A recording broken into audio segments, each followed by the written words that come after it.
Hello everyone, this is your channel math Vaid. आपका स्वागत है आपके अपने चैनल पर। जैसा कि हम लोग बेसिक मैथमेटिक्स में हम लोगों ने पहला पॉइंट पढ़ रहे थे, हम लोग सेट्स पढ़ रहे थे हम लोग। तो उसमें हम लोगों ने पहले तो रोस्टर फॉर्म पढ़ा, सेट्स क्या होती है उसकी डेफिनेशन पढ़ी, रोस्टर फॉर्म पढ़ा, उसको रिप्रेजेंट कैसे करते हैं। दूसरा आपका सेट बिल्डर फॉर्म पढ़ा हम लोगों ने। उसके बाद क्या पढ़ा, टाइप्स ऑफ सेट्स पढ़ने लगे हम लोग। टाइप्स में फाइनाइट पढ़ा हमने, ठीक है, फाइनाइट सेट पढ़ा, इनफाइनाइट सेट्स पढ़ा। उसके बाद सिंगलेटन सेट पढ़ा हम लोगों ने। उससे पहले एम्प्टी सेट भी पढ़ा था, ठीक है। एम्प्टी सेट का दो और नाम होता है, एम्प्टी सेट को वॉइड सेट भी बोलते हैं और नल सेट भी बोलते हैं। नल, वॉइड और एम्प्टी तीनों का मतलब होता है खाली सेट, खाली समुच्चय। ये सारी चीज़ें हम लोगों ने कवर की है पिछले वीडियो में। अगर आप लोगों ने नहीं देखा है तो उसे जा करके देख लें, तभी आपको ये वाला पॉइंट अच्छे से, ये वाली वीडियो समझ में आएगी। ठीक है, चलिए वीडियो में चलते हैं आगे। अगला पॉइंट हमारा है इक्विवेलेंट सेट्स। इक्विवेलेंट्स मतलब होता है जो एक दूसरे के जैसे हों। मतलब कैसे इक्विवेलेंट, जिनको हम एक दूसरे के मतलब नंबर ऑफ एलिमेंट्स के बराबर में रख सकें। मतलब मैं सेट्स की डेफिनेशन तो लिख रहा हूँ फिलहाल सब की सब। क्यों मैं लिख रहा हूँ कि डेफिनेशन आपको याद होनी चाहिए। Sets having equal number of elements, equal number of elements. अच्छा, इक्वल नंबर ऑफ एलिमेंट्स होने चाहिए, वेदर इट इज़ सेम और नॉट। मतलब उसमें इक्वल नंबर सेम होना चाहिए, मतलब कार्डिनलिटी सेम होनी चाहिए। That is cardinality of sets must B,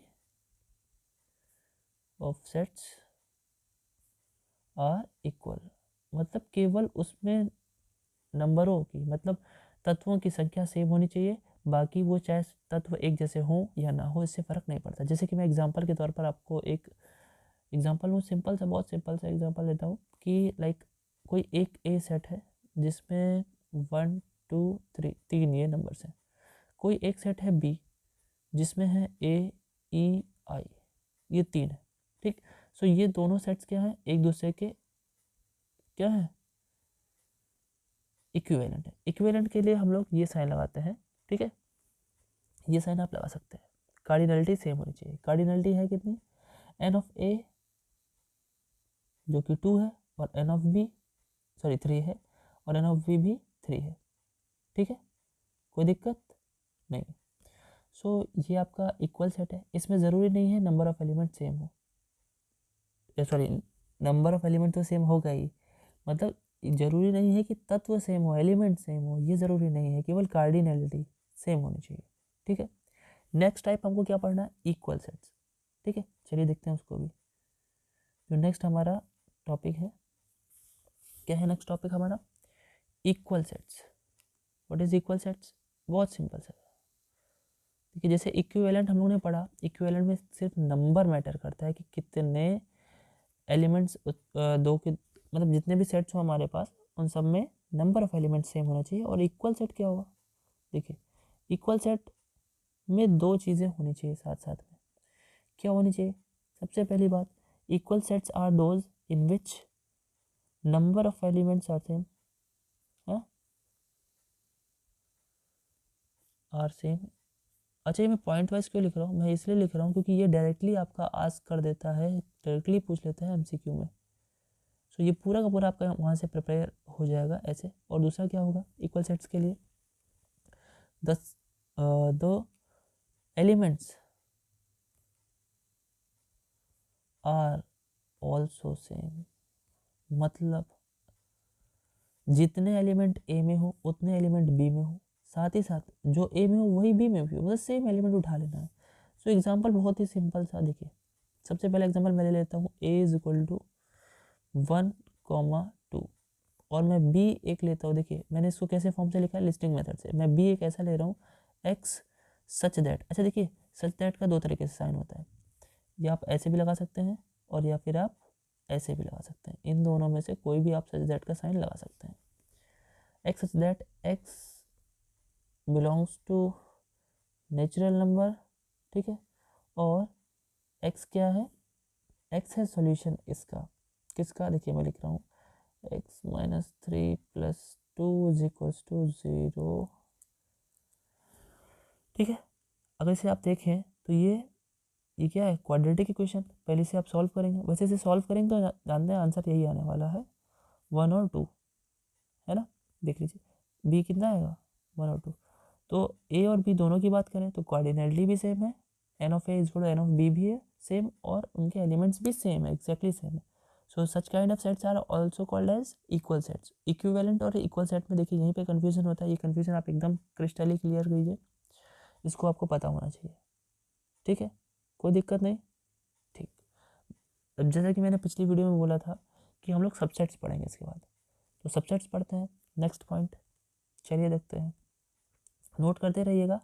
बाकी आप लोग कहेंगे तो इसका पीडीएफ तो मैं टेलीग्राम चैनल पर डाल ही रहा हूँ, कल की वीडियो का भी मैंने पहले ही डाल दिया था, इसे भी मैं डाल देता हूँ, ठीक है। और इसे आप लोग शेयर ज़रूर करिएगा, क्योंकि बेसिक मैथमेटिक्स यूट्यूब पर शायद आपको नहीं मिलेगा, ये पहली बार ही है जो आपके सामने पड़ रहा है, क्योंकि न्यू एजुकेशन पॉलिसी के रूप में जो अभी आया हुआ है बेसिक मैथमेटिक्स को इस बार ही इंक्लूड किया गया। सो आपको हमारे चैनल से तो सब कुछ मिल जाएगा, इवन बाकी सारे जो हमारे बुक्स हैं मैथमेटिक्स की, BSc first semester, BSc second, वैसे तो अभी तो स्टार्ट ही किया है मैंने, सेकेंड सेमेस्टर स्टार्ट होने वाला है, फर्स्ट तो ख़त्म हो गया है। अभी फर्स्ट सेमेस्टर की और भी वीडियोज़ में डालूंगा, जब तक के लिए आपको जो भी अवेलेबल है फर्स्ट सेमेस्टर वाले जो बच्चे पढ़ रहे हैं, रिवीजन कर रहे हैं, चाहे वो किसी भी यूनिवर्सिटी के हों, क्योंकि न्यू एजुकेशन पॉलिसी तो हर यूनिवर्सिटी में सेम ही है। सो आप लोग पढ़ सकते हैं बहुत आराम से, और कमेंट कीजिए अगर आपको कोई क्वेश्चन में दिक्कत है, मैं उसे नेक्स्ट वीडियो में ऐड करूँगा। चलिए आगे बढ़ते हैं। देखिए नेक्स्ट जो है हमारा वो क्या पॉइंट है, सबसेट्स। सबसेट्स क्या होते हैं, सबसेट्स क्या है, देखिए जैसा कि आप लोगों ने जैसे सुना होगा डीएम, एसडीएम, है ना, और ऐसे ही कितने सारे पोस्ट जिनके साथ आगे सब लगा होता है। सब मतलब उसी का उप करके, जैसे प्रधानाचार्य होता है उसका उप प्रधानाचार्य होता है, प्रिंसिपल, वाइस प्रिंसिपल, वहाँ पे वाइस शब्द आ जाता है, हालांकि वहाँ पे वाइस और सब दोनों का मतलब सेम ही होता है। तो ये क्या होगा, देखो देखिए होगा क्या, हमको इसकी डेफिनेशन के लिए सिंपल सी बात होगा, टू, देखिए two sets A and B in which every element of A is also an element of B। मतलब ए और बी दो कोई सेट ले लिया मैंने, जिनमें ए का जो जितना भी एलिमेंट है वो सारा का सारा बी में भी जो कि प्रेजेंट है, ठीक। Then set A will be called as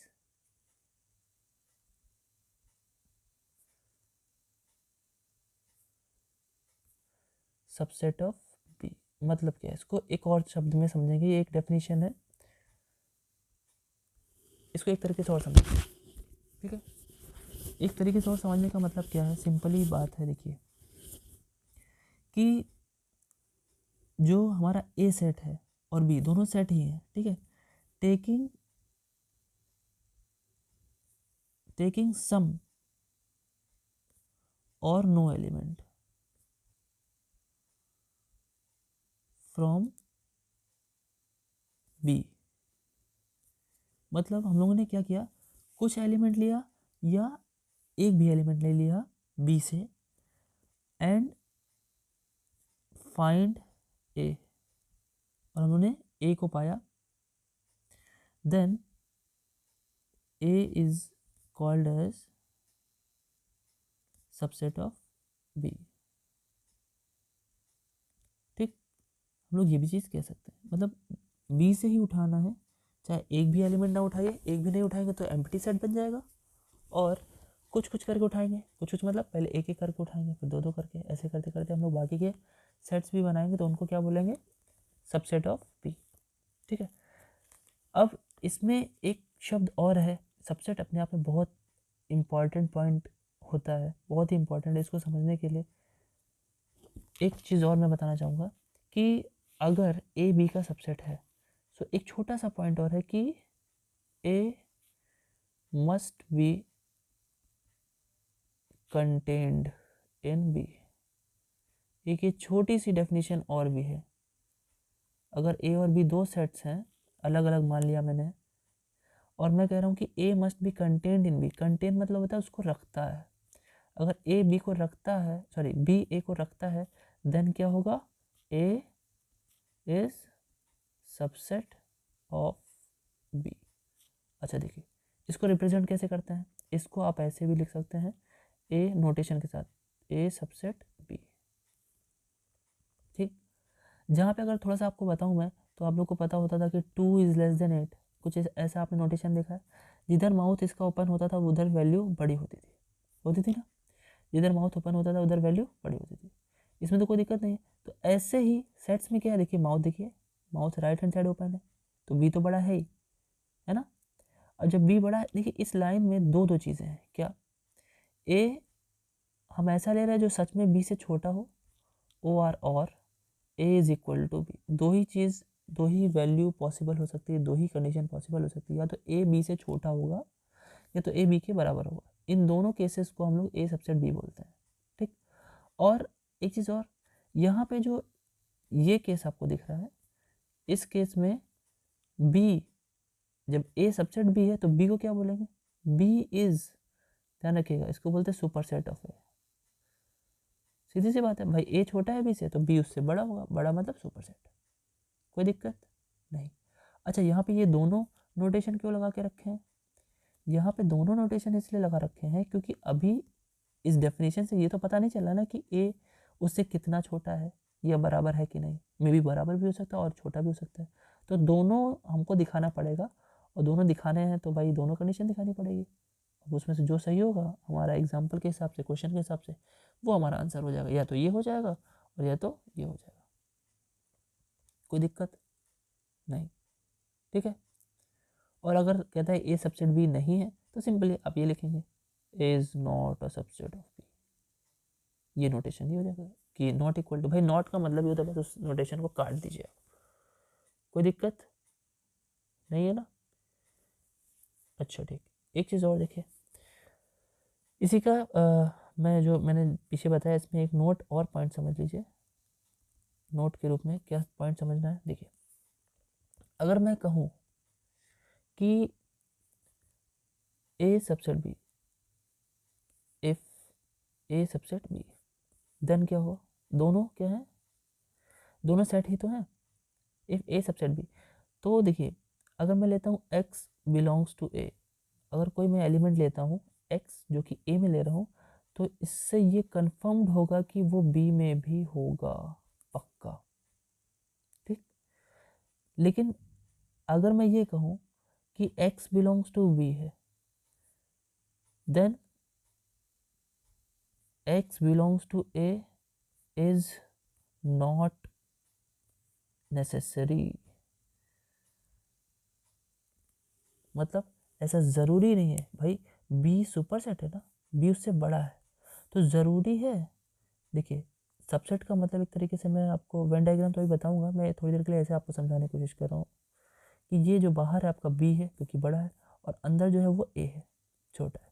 ठीक, अब ए में जो होगा वो तो बी में ऑटोमेटिकली आ जाएगा, बट जो बी में होगा, मान लीजिए मैं यहाँ पे कह दूँ कि यहाँ पे है कोई एलिमेंट यहाँ पर, ठीक, अगर यहाँ पे मैं बोल दूँ कि कोई एलिमेंट यहाँ पे है, दिख रहा है आपको, तो क्या ज़रूरी, वो तो ए के अंदर है ही नहीं भाई, ये पूरा उसका अभी इतना एरिया तो है ना बी के पास ज़्यादा वाला, तो वो ए का तो है नहीं, बट इसका उल्टा तो है। सो ये पॉइंट बहुत इंपॉर्टेंट है, दोनों के दोनों एमसीक्यू में डायरेक्टली आस्क होता है। ठीक, चलिए आगे बढ़ते हैं। अब क्या करते हैं, आपके सामने कुछ एग्जांपल्स रखते हैं।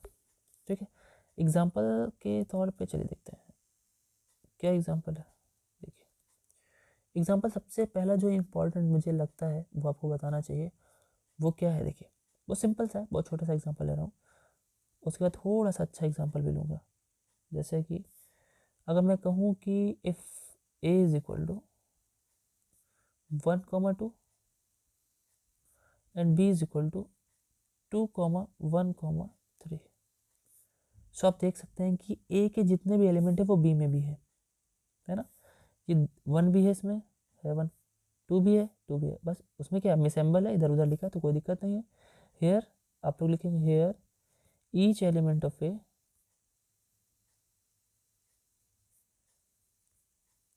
Is also an element of B. ये मैं वर्ड्स क्यों लिख रहा हूँ, मैं आपकी हेल्प के लिए लिख रहा हूँ कि जितने भी लोग अभी अभी नए नए 12th से यूपी बोर्ड से चाहे सीबीएसई बोर्ड से इसमें आए हो, उनको लिखने में दिक्कत ना हो, क्योंकि इसमें 40 क्वेश्चन तो ऑब्जेक्टिव आएंगे बट 6 क्वेश्चन सब्जेक्टिव होंगे, जिसमें से आपको 3 करने पड़ेंगे।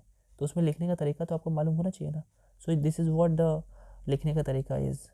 ठीक है, अब क्या करना है, सो हम इसके बाद क्या लिखेंगे, then A is subset of B. अच्छा अब यहाँ पे देखिए सीधी सी बात है कि ए बी से छोटा है, इक्वल वाला ये नीचे अपॉन ये लगा देते थे ना, ये नहीं लगाना है आपको, क्योंकि सिंपल दिख रहा है आपको कि ये क्या है, इससे छोटा है। कोई दिक्कत, यहाँ तक कोई दिक्कत नहीं है। ठीक है, अब एग्जाम्पल नंबर 2 की बात करते हैं कि एग्जाम्पल नंबर 2 क्या है, समझते हैं एकदम एक एक, मतलब 5-6 एग्जाम्पल मैं ऐसे बता रहा हूँ जो उसी में से ही आपका एग्जाम में आ जाएगा।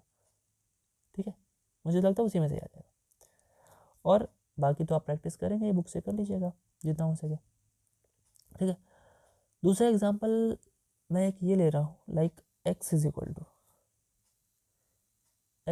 To A comma B, X is equal to let's say A comma B, और Y is equal to B comma A.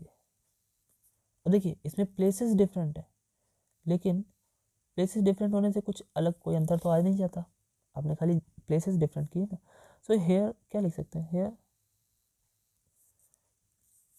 Hair each element, वही सेम सेम लाइन जो मैंने ऊपर लिखी है वही लिख देना है, each element of A is also an element of B. लेकिन यहाँ पे क्या होगा, ए इज सबसेट के लिए मुझे इक्वल लगा देना पड़ेगा सिंपली। ठीक, अब यहाँ सबसेट नहीं लगाएंगे, यहाँ पे इक्वल कर देंगे डायरेक्टली। ठीक है, कोई दिक्कत नहीं। दोनों एग्जाम्पल एकदम क्लियर हुए आपको, एकदम क्लियर है। अब इसमें देखिए थोड़ा सा नोट पे समझते हैं क्या है। नोट में एक कुछ मैं पॉइंट्स बताने वाला हूँ जो कि एमसीक्यू पॉइंट ऑफ व्यू से बहुत इंपॉर्टेंट है। क्या इंपॉर्टेंट है देखते हैं। सबसे पहला पॉइंट क्या है हमारा, सबसे पहला पॉइंट है कि इफ ए सबसेट बी, मतलब ए बी से छोटा है, इक्वल नहीं है। सो पता है एक शब्द और इस्तेमाल करते हैं, क्या बोलते हैं उसको, कहते हैं कि A is what, proper subset of B. अगर वो इक्वल नहीं है, सिर्फ छोटा है, प्रॉपर सबसेट ऑफ बी। कोई दिक्कत नहीं है, इसमें कोई भी दिक्कत नहीं है। अब इसी का जो दूसरा पॉइंट है, देखिए दूसरा पॉइंट क्या कहता है, भाई सुपर सेट वाला हमने तो समझा ही दिया कि सुपर सेट क्या होता है, सुपर सेट की बात कोई दिक्कत नहीं है। अब देखो every set is subset of itself, subset of itself, वो खुद का क्या होता है, सबसेट होता है। जैसे मैं कहूँ कि ए इक्वल टू ए, खुद का होता है ना, खुद का होता है कि नहीं, आप इसको सोचिए। भाई इक्वल है तो क्या हुआ, इक्वल में तो सबसेट होता है। एंड एक चीज़ और, and empty set, empty set क्यों, क्या क्या बोलते हैं आपको पता है, एम्प्टी सेट मतलब सिंपल फाइव बोलते हैं उसको। फाइव क्या है हमारा, empty set is a subset of every set.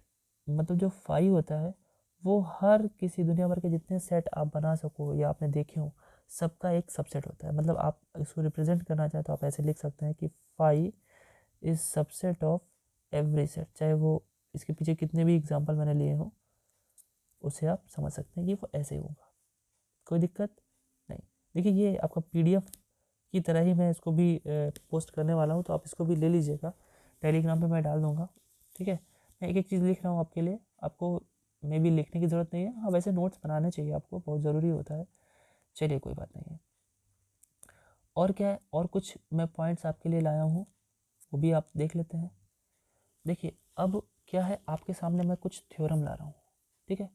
Theorem में क्या है, थ्योरम आपके लिए इम्पोर्टेंट क्यों है? थ्योरम आपके लिए इम्पोर्टेंट इसलिए है क्योंकि ये आपके लॉन्ग जो 6 लॉन्ग आंसर्स आते हैं, ठीक है, 6 लॉन्ग आंसर में ये आपको 3 करने पड़ते हैं, और ये उनमें से कोई भी एक थ्योरम हो सकती है जो आपको इसी बार ही थ्योरम आई थी प्रूव करने के लिए, डी मॉर्गन थ्योरम। तो सारी की सारी जैसे डी मॉर्गन थ्योरम हो गई, और जो मैं इंपॉर्टेंट आपको कराने वाला हूँ, वैसे तो मैं सारी की सारी करा देता हूँ, सारी की सारी करा देने वाला हूँ, ठीक है। वो डायरेक्टली आस्क करता है कि इसको प्रूव करके दिखाइए, और ये चैप्टर जो है वो प्योर मैथमेटिक्स का है, तो उसे प्रूव करना थोड़ा सा आपको टफ लगेगा, लेकिन आप यहाँ पे देखेंगे तो आपको एकदम क्लियर लगेगा, आपको एकदम क्लियर हो जाएगा, ठीक है। तो कैसे क्लियर होगा, अब चलिए देखते हैं हम लोग एक एक थ्योरम को अच्छे से समझेंगे, और आप इसे शेयर करते रहिएगा आपके दोस्तों को भी, ठीक है। सो पहली थ्योरम जो हमारी हम लोग पढ़ने वाले हैं, theorem number 1 is what? Theorem number 1 क्या पढ़ने वाले हैं, ध्यान से सुनिएगा। थ्योरम नंबर 1 है कि empty set is a subset of every set, ठीक है। जो खाली समुच्चय होता है, एम्प्टी सेट जो होता है, जैसे मैंने अभी जो नोट पे लिखा उसी का प्रूफ भी करना है हमको। Empty set is a subset of every set. भाई ये तो पता तो है ही, ठीक है, लेकिन ये कैसे होता है ये चीज़ समझना है, ठीक है। देखते हैं, चलिए देखते हैं, प्रूफ देखते हैं। प्रूफ क्या है इसका,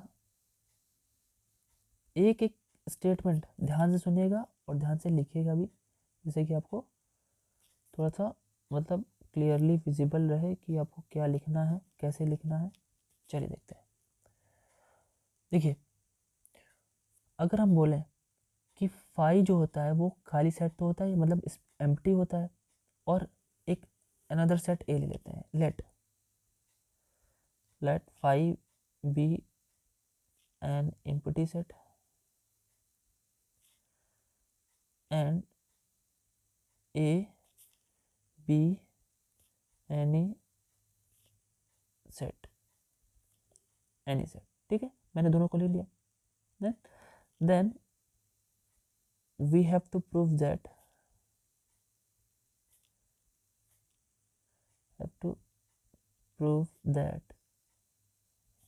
कि क्या प्रूव करना है आपको कि फाई क्या होता है, ए का सबसेट है, ठीक है ना, कोई दिक्कत नहीं है।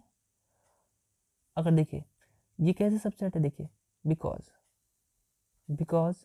There is no element, phi में कोई एलिमेंट नहीं होता है, because there is no element in phi, there is no element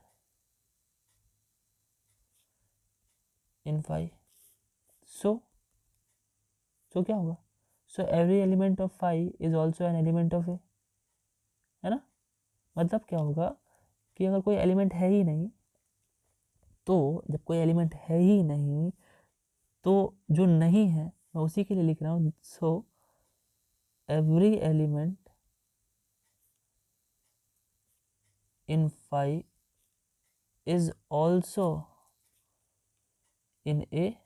मतलब सीधी सी बात है, बहुत सिंपल सा है, थोड़ा सा सोचने में आपको कन्फ्यूजन लग रहा होगा, लेकिन सुनिए सिंपल सी बात है कि अगर कोई एलिमेंट है ही नहीं तो जो नहीं है उसके लिए मैं बोल रहा हूँ कि वो क्या होगा, ए में तो होगा ही, जब कोई चीज़ है ही नहीं। जैसे खाली जेब की बात करें, सबके पास खाली पॉकेट होती है, पैसे जिसके पास हैं तो क्या उसके पास खाली खाली पॉकेट नहीं है क्या? भाई खाली पॉकेट में ही तो पैसे रखे होंगे, यानी खाली पॉकेट सबके पास है, ठीक। तो ये बात क्लियर हुई, ठीक है, क्लियर है, आपको इतना ही लिखना है, ये छोटी सी थ्योरम है। नेक्स्ट थ्योरम पे चलते हैं, ठीक। देखिए थ्योरम नंबर 2 क्या है, थ्योरम नंबर 2 आपका हम लोगों को क्या करना होता है कि अब पहले तो सबसेट कैसे फाइंड आउट करते हैं, है ना।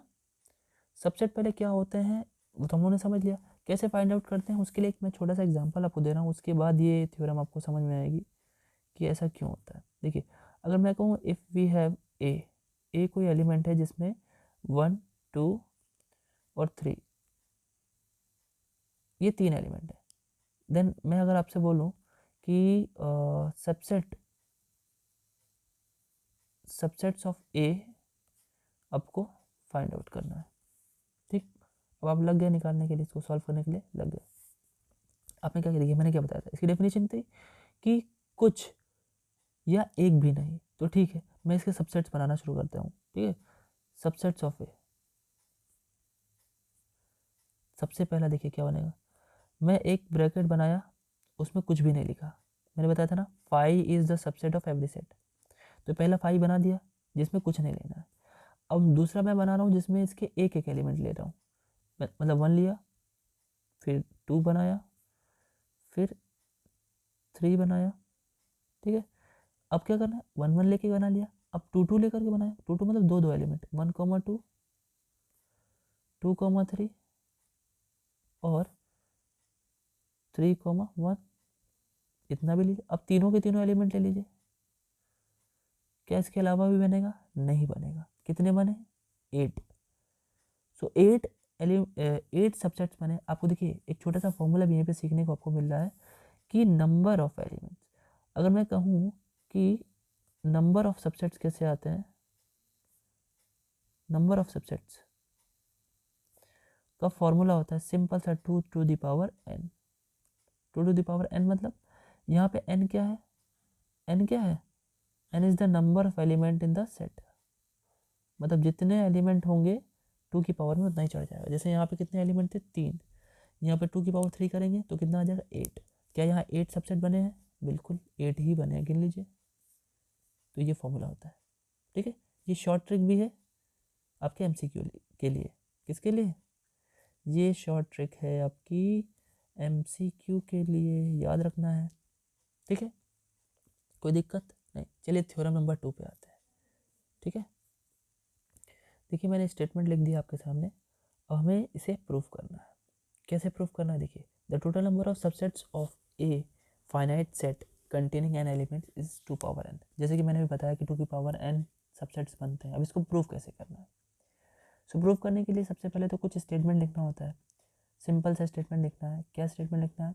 चलिए देखते हैं क्या करना है। देखिए हमने क्या किया कि कोई एक ए सेट ले लिया, let there be a set, there be a set A containing n elements, n elements। ठीक, n elements ले लिया। ठीक है, अब क्या करना है कि हमें सबसेट्स बनाने हैं। ठीक है, नाउ वी आर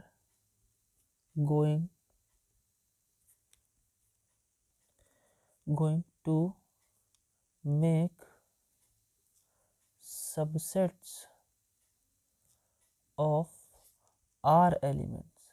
अब देखिए r elements मतलब भाई n ज़्यादा है r कम होगा, वेयर r जो है वो 0 या 0 से बड़ा, मतलब r ऐसा नंबर है जो हमें उसी सेट ए से बनाना है, और 0 एलिमेंट लेकर के या less than equal to n element लेकर के।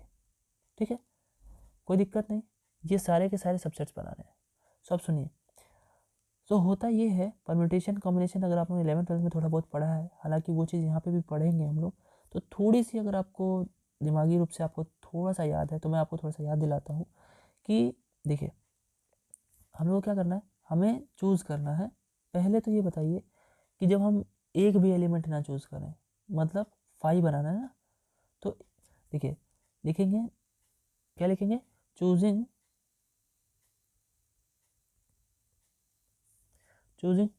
नो एलिमेंट, कोई भी एलिमेंट नहीं लेना। चूजिंग नो एलिमेंट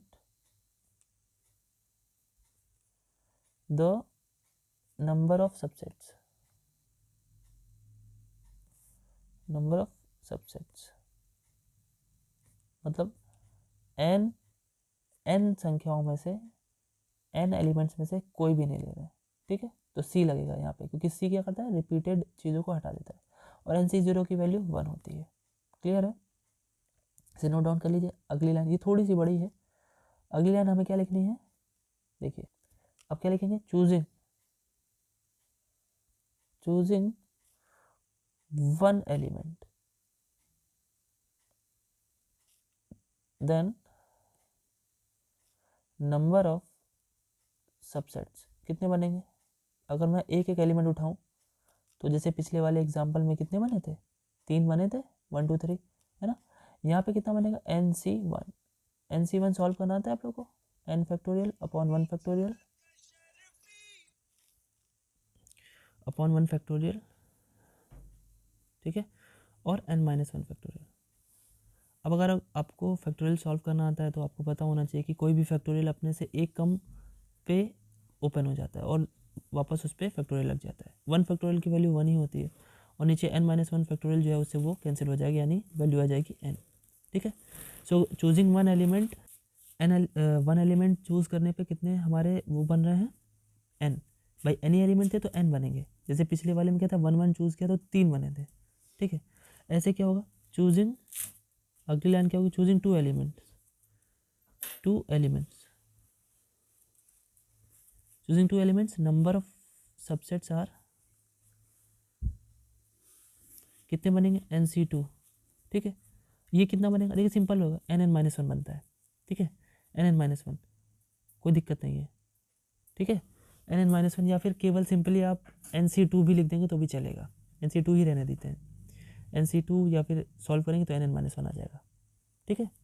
और इसे भी अगर आप सॉल्व नहीं करते तो सिंपली NC1 ही लिखते, इसे NC2 ही रखते, ठीक है, ठीक है। जैसे कि NC2, ऐसे NC3 NC4, ऐसे अगर हम करते जाएं, इस प्रोसेस को रिपीट करते जाएं तो हम लोग लिखेंगे repeating the above process, above process, ठीक। फॉर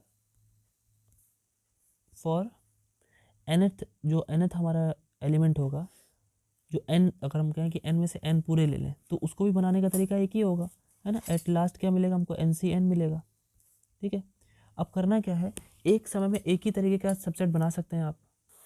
एक समय में जब आप एक ही तरीके का सबसेट बना सकते हैं, या तो बिना लिए, या तो एक एक करके लेकर, या तो डबल डबल, या तो ट्रिपल ट्रिपल। सो होगा क्या, या तो आप एक वाले बनाएंगे, या तो आप 2 वाले, या तो 3 वाले। मैं ये या शब्द बार बार बोल रहा हूँ, या शब्द करता क्या है, हमें टोटल नंबर ऑफ सबसेट्स दे देगा।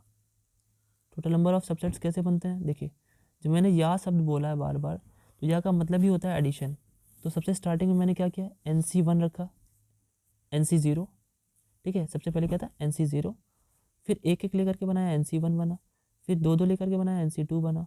ऐसे करते करते हम लोग कहाँ तक गए? n से n पूरा का पूरा ले लिया तो कितना बना? इतना, ठीक है। सो आपको पता होना चाहिए, अगर आपने बाइनोमियल थ्योरम पढ़ी है, बाइनोमियल थ्योरम क्या होती है? देखिए, एक छोटा सा फॉर्मूला है जिसमें 1 प्लस एक्स, मतलब 2 टर्म की पावर n जब होता है उसे हम एक्सपेंड करते हैं। कैसे एक्सपेंड होता है? देखिए, NC0, ठीक है, फर्स्ट की पावर n और सेकंड की पावर 0, ठीक है। तो फर्स्ट की पावर n यानी 1 की पावर n और सेकंड की पावर 0, प्लस NC1, फर्स्ट की पावर n माइनस 1 और सेकंड की पावर 1। ऐसे करते करते ये सीन चलता चला जाता है NCn में, और फर्स्ट की पावर n माइनस n हो जाता है और सेकंड की पावर n हो जाता है। लेकिन अगर मैं इसी में ही x की प्लेस पर 1 रख दूँ, 1 प्लस 1 कर दूँ पावर n, सो ये पूरा का पूरा कॉन्सेप्ट जो होगा वो NC0 NC1, जहाँ जहाँ x है वहाँ 1 रखेंगे तो फिर से वो कोई दिक्कत तो लाएगा नहीं। यहाँ पे 2 है, NC3, ऐसे करते करते हमें क्या मिल जाएगा? NCn। तो सही से देखें आप, तो ये जो आपको दिख रहा है, इतना वैल्यू जो दिख रहा है, इस वैल्यू का एक और मीनिंग क्या निकला? 2 की पावर n, है ना। सो यही चीज़ तो ऊपर लिखा हुआ है, तो आप उसको क्या सिंपली लिख सकते हैं? 2 पावर n, ठीक। और 2 पावर n लिखेंगे तो लेफ्ट उसके राइट में डॉट डॉट डॉट लगा करके आपको ये रीज़न जरूर दे देना है, सर्कल बॉक्स में करके, ठीक है। और यही प्रूव करना था कि नंबर ऑफ टोटल सबसेट्स कितने बनते हैं? 2 पावर n, ठीक है, कोई दिक्कत नहीं। अब देखिए, इस पर एक एग्जांपल कर लेते हैं, ठीक है। देखिए देखिए एग्जांपल क्या है, बहुत ही सिंपल सा है। जैसे एग्जांपल के तौर पर मैं आपको बताऊँ, बहुत ही इंपॉर्टेंट भी है। जो नेचुरल नंबर होता है, सबसे छोटा सेट अभी तक हम लोगों ने जो पढ़ा है नेचुरल नंबर, वो क्या होता है? नेचुरल नंबर 1 से स्टार्ट होता है, और होल नंबर भी आपने पढ़ा है जो 0 से स्टार्ट होता है, ठीक है। तो नेचुरल नंबर जो होता है वो होल नंबर का सबसेट होता है, ठीक। नेचुरल नंबर होल नंबर का सबसेट होता है। होल नंबर इंटीजर का सेट होता है। इंटीजर्स किसके होते हैं? रेशनल नंबर के सेट्स होते हैं, परिमेय संख्याओं के। और रेशनल नंबर रियल नंबर का सेट्स होता है, सबसेट होता है। और आपने एक IR यानी इरेशनल नंबर भी पढ़ा होगा, वो भी अलग से रियल का सबसेट होता है। ये दोनों एक दूसरे से बिल्कुल अटैच्ड नहीं होते। कौन कौन? रेशनल और इरेशनल अटैच नहीं होते, बिल्कुल अलग होते हैं। ठीक है। एक और चीज़ मैं बताना चाहूँगा कि जो आपका इंटरवल होता है, इंटरवल में आपने 3 तरीके के इंटरवल पढ़े होंगे। एक और भी ओपन इंटरवल, इसे ओपन इंटरवल कहते हैं, और ये सबसेट किसका होता है? R का। ठीक है। एक क्लोज इंटरवल पड़ा होगा जिसमें क्या होता है?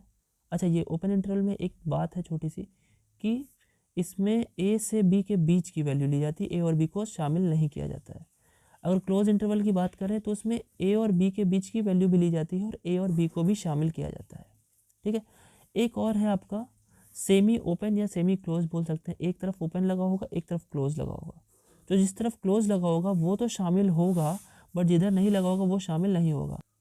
देखिए, इसके बाद हम लोगों को जो और आगे इम्पोर्टेंट जो सेट्स हैं उनके बारे में पढ़ना है।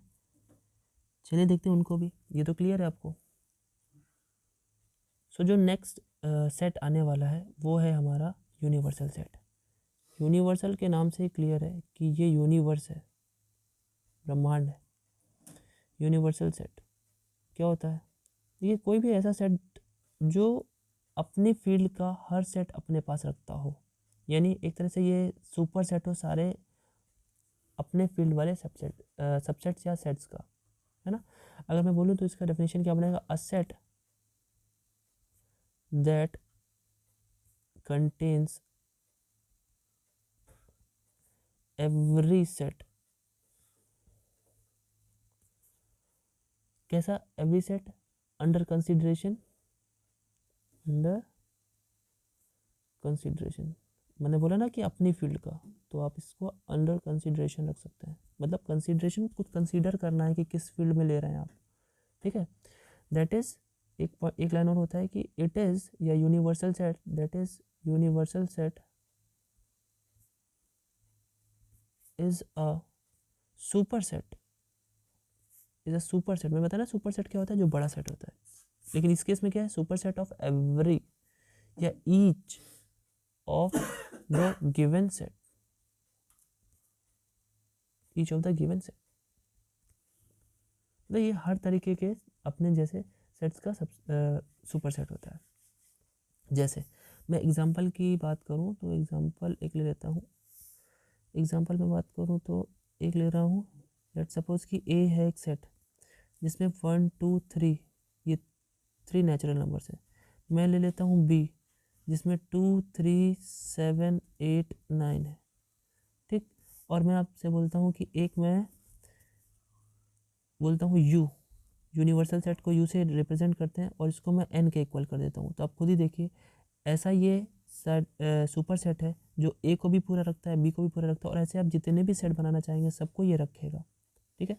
ये नेचुरल के केस में जो कंसिडरेशन है नेचुरल का है, कंसिडर किया गया है, और उसका ये सुपर सेट है। ठीक है। यूनिवर्सल सेट इसे बोलेंगे। ठीक है। तो जितने भी क्वेश्चन में सेट्स दिए होंगे उन सिर्फ उन सेट्स का सबसे बड़ा सेट अगर आप बना पाएंगे तो वही क्या हो जाएगा? Universal set. ठीक है। अब देखिए एक नेक्स्ट पॉइंट है पावर सेट। पावर सेट क्या होता है?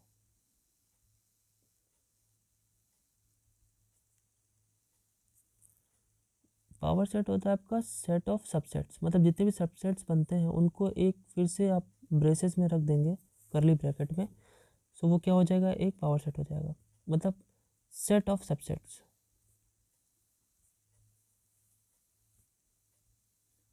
Subsets is called as power set.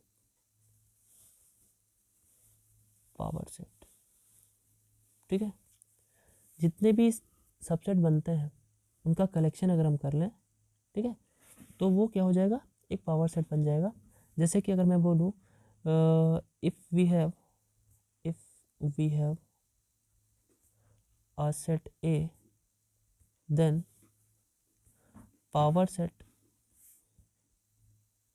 of A is written as, कैसे लिखा जाएगा? ये लिखा जाएगा P of A की तरह, ऐसे, and defined as and defined as, कैसे डिफाइन होगा ये देखिए, P of A is equal to capital S. अब यहाँ पे अब आप बोलेंगे कि इसके अंदर तो स्मॉल लिखा जाता है, लेकिन मैंने क्या बोला कि कोई भी सेट कभी भी कैपिटल लेटर से लिखा जाता है, और सेट के अंदर सबसेट ही तो ले रहे हैं आप, सबसेट ही तो ले रहे हैं, वो भी तो कैपिटल ले सकते हैं।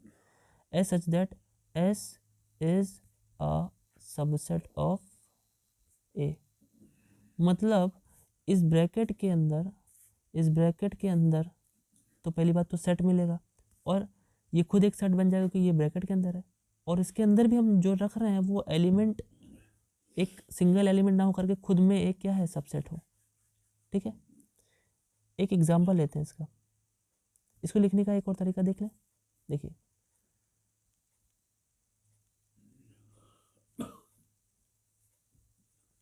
क्या लेना है एग्जांपल में, देखिए इसको लिखने का एक और तरीका बताना है मुझे कैसे। देखिए आप इसको ऐसे भी लिख सकते हो, और P of A is equal to S such that S is a subset of A। तरीका ये भी है भाई, वर्ड्स में था और ये सिंपल नोटेशन में हो गया। ठीक है, अब एक एग्जांपल ले लेते हैं जिससे कि ये बिल्कुल क्लियर होगा। ठीक है, देखिए क्या एग्जांपल है, देखिए एग्जांपल में ले लेता हूँ कुछ इस टाइप का कि मैंने एक सेट लिया है A, जिसमें मैंने 1, 2 एलिमेंट ले लिया, मुझे फाइंड आउट क्या करना है, पावर सेट ऑफ A। ठीक है, पावर सेट फाइंड आउट करना है, तो देखिए क्या करना है, सिंपली आपको पहले क्या करना है, सबसेट्स निकाल देना है।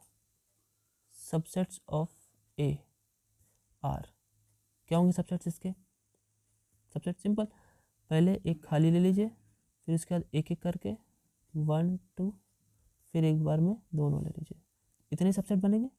अब क्या होगा, पावर सेट ऑफ ए क्या हो जाएगा, यही जो आपने ऊपर लिखे हैं ना, इनको पहले आप लिख लीजिए, 2 हो गया, 3, 1 और 2 हो गया। ठीक, ये 4 हैं सबसेट, अब इनको भी आप एक ब्रैकेट में रख दीजिए, तो अब क्या रहे, ये सबसेट तो थे ही, साथ में अब ये इसकी वजह से एक एलिमेंट बन गए, ये सब क्या कहे जाएंगे आप, एक एलिमेंट। ठीक, एलिमेंट एज सबसेट, सबसेट को हम लोग ने एलिमेंट ले लिया है, जितने भी हमारे एलिमेंट बन रहे थे या सबसेट बन रहे थे उनको हमने क्या कर दिया, एक ब्रैकेट में रख दिया, और वो हमारा पावर सेट हो गया।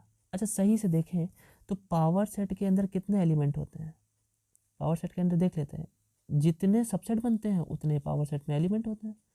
तो ये भी एक फॉर्मूला की टाइप का हो गया कि जो हमें पावर सेट के कितने एलिमेंट हो ये पूछा जाए तो हम लोग वो भी बता सकते हैं सिंपली फॉर्मूले के रूप में। अगर इसका फॉर्मूला बोलूँ तो क्या होगा, देखिए कि number of elements in power set क्या होगा, सिंपल वही 2 की पावर n, जैसे नंबर ऑफ एलिमेंट्स या नंबर ऑफ सबसेट्स निकालते हैं वही हमारा नंबर ऑफ क्या हो जाता है। देखिए एक एग्जांपल लेते हैं पावर सेट फाइंड आउट करने के लिए, जो आपको बहुत कंफ्यूजन में डालता है। जैसे कि अगर मैं बोलूँ कि जैसे कोई भी फाई, फाई तो जानते हैं हम लोग, फाई क्या होता है, एम्प्टी सेट होता है। अगर मैं कहूँ कि मुझे पावर सेट ऑफ फाई चाहिए, क्या होगा। ठीक है, छोटा सा क्वेश्चन है लेकिन कन्फ्यूजन में डाल देता है।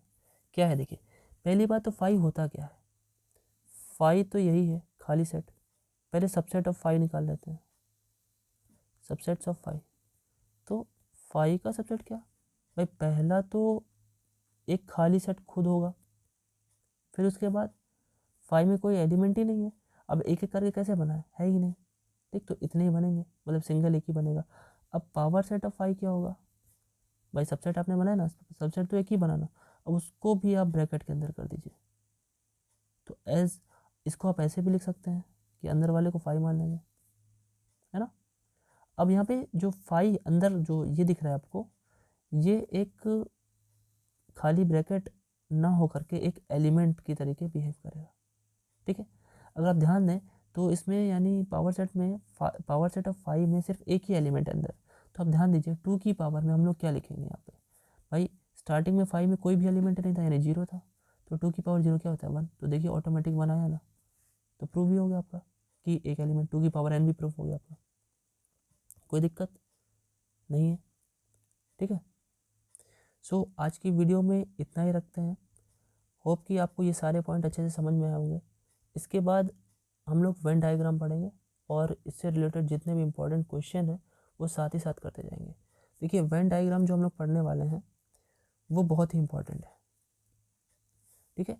वेन डायग्राम जो हम लोग इसके बाद जो पढ़ेंगे इतना इम्पोर्टेंट है कि जो आपके MCQs हैं उसके लिए आपको जो पीछे हमने जितनी भी चीज़ें पढ़ी है वेन डायग्राम से सारे के सारे डायरेक्टली सॉल्व हो जाएंगे। शॉर्ट एकदम अल्ट्रा शॉर्ट ट्रिक है ये। वेन डायग्राम से आप उसको अगर सॉल्व करेंगे तो बहुत आराम से सॉल्व हो जाएगा, ठीक है। और इसी की मदद से हम लोग यूनियन ऑफ सेट्स पढ़ेंगे, ठीक है। इंटरसेक्शन ऑफ सेट्स पढ़ेंगे, ठीक है। यूनियन हो गया, इंटरसेक्शन हो गया, डिफरेंस ऑफ सेट्स पढ़ेंगे, ठीक है। सिमेट्रिक डिफरेंस पढ़ेंगे और क्या पढ़ेंगे आगे, बहुत सारी प्रॉपर्टीज़ पढ़ेंगे इसके बाद। तो नेक्स्ट वीडियो कल आपके लिए मिलेगी। आपको मे बी ये सारे के सारे पॉइंट्स कल क्लियर हो जाएंगे उस वीडियो में। इस वीडियो को आप पूरा देखिएगा। हाँ, इससे पहले जो ये सेकंड वीडियो है, इससे पहले फर्स्ट वीडियो भी पड़ी हुई है, ठीक है। उससे भी आप लोग देख लें तो उसके बाद आपको पूरा का पूरा ये क्लियर हो जाएगा। और हाँ, इसमें मैं टोटली सब कुछ पढ़ा दे रहा हूँ, कुछ भी नहीं छोड़ रहा हूँ, तो आपको कहीं और जाने की ज़रूरत नहीं है, आप इसी से कर सकते हो। और PDF के रूप में ये आपको अभी टेलीग्राम पे भी मिल जाएगा, ठीक है। ये वीडियो आपको कल सुबह में विजिबल होगी, आप सुबह देख पाएंगे इसे, ठीक है। तो आज के लिए इतना ही। बने रहिए आपके अपने चैनल पर मैथ।